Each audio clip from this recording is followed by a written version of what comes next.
Hello hello, എന്തൊക്കെയുണ്ട്?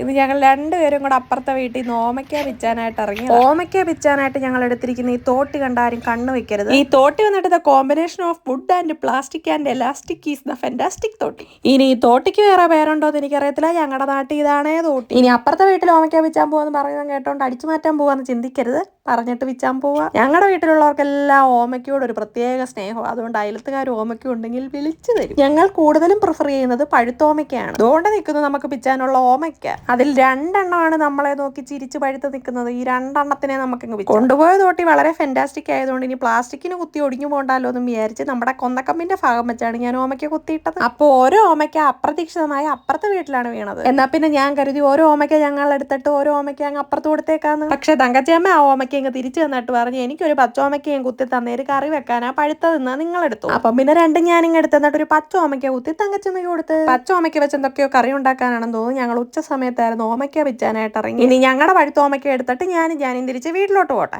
ഓമയ്ക്ക കൊണ്ടുപോകുന്നതിൽ risk ആയിരുന്നു. ഈ തോട്ടി തിരിച്ച് വീട്ടിലെത്തി. അങ്ങനെ ഞങ്ങളും കൂടെ ഓഹോ എന്നും പറഞ്ഞ് വീട്ടിലോട്ട് പോയി. ഇപ്പം നിങ്ങൾ വിചാരിക്കുന്നുണ്ടായിരിക്കും ഞങ്ങളുടെ വീട്ടിൽ ഓരോ ഓമയ്ക്ക പോലും ഇല്ലേന്ന്. ഉണ്ടായിരുന്നു. എങ്ങാണ്ടൂടെ ഒരു കാറ്റും മഴയും വന്നാൽ എപ്പോൾ ഓമയ്ക്ക അങ്ങോട്ട് പിടിച്ചു വരുന്ന അന്നേരം വരും ഒരു കാറ്റും മഴയും. ഇഷ്ടം പോലെ പിടിക്കുകയും ചെയ്യും. നമ്മുടെ മണ്ടയും കുത്തി ഒടിഞ്ഞ് വീഴുകയും ചെയ്യും. അപ്പം അത്രയേ ഉള്ളൂ. അടുത്ത വീഡിയോയിലൂടെ വീണ്ടും കാണുന്നത് വരെ ബൈ.